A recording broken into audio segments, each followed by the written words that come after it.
morning. Hey, think through something with me for a minute, would you? We talked a little bit in the past about loving your enemies. How do you love your enemies? Um, I know the first thing that the Bible says when it talks about loving your enemies is love your enemies, pray for those who persecute you. That is huge stuff. That's big stuff, and it's not easy. Um, Pray for those who persecute you. Like somebody's straight up persecuting you, and you're supposed to pray for them. You know, it's amazing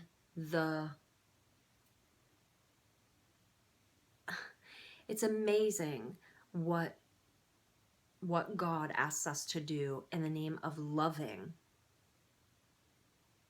because he is love.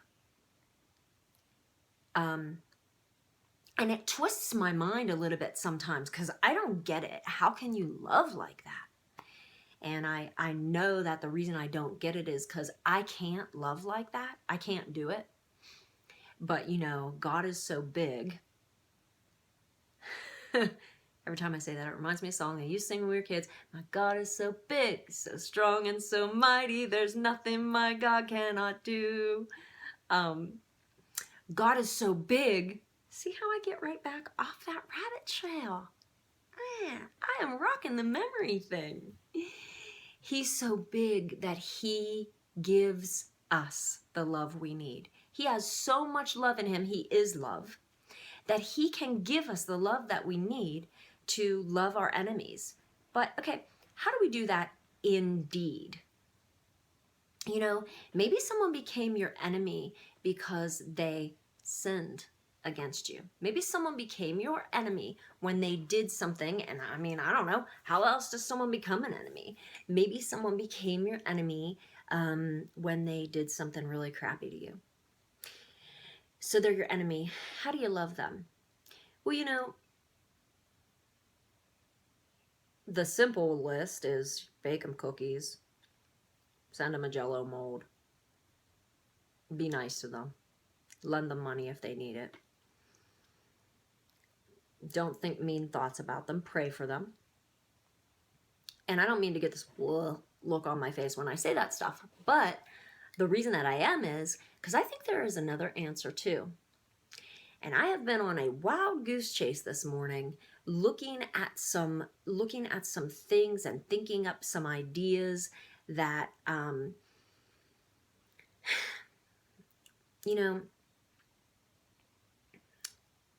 God talks in his word, the Bible, a lot about straightening up, about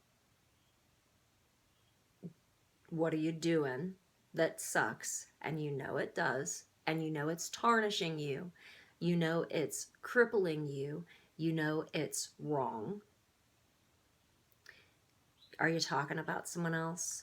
Are you slandering someone else? Are you persecuting someone else? Are you hating someone else? Even if it's only in your own heart, even if your words have never spoken that hate, are you hating someone else? Hey, guilty more than once.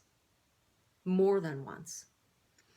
I got this crazy notion that sometimes, could it be that loving our enemies might be to talk with them about what you see that they're doing that's not cool? What you see that they're doing that's not okay? You know, I don't know what gives us the privilege to do that. I don't know what earns us the right to do that except this. You know, it says in the Bible that some people are stumbling forward towards the flame, whatever that flame might be. It might be like eternal flame of hellfire and damnation. That's not a joke.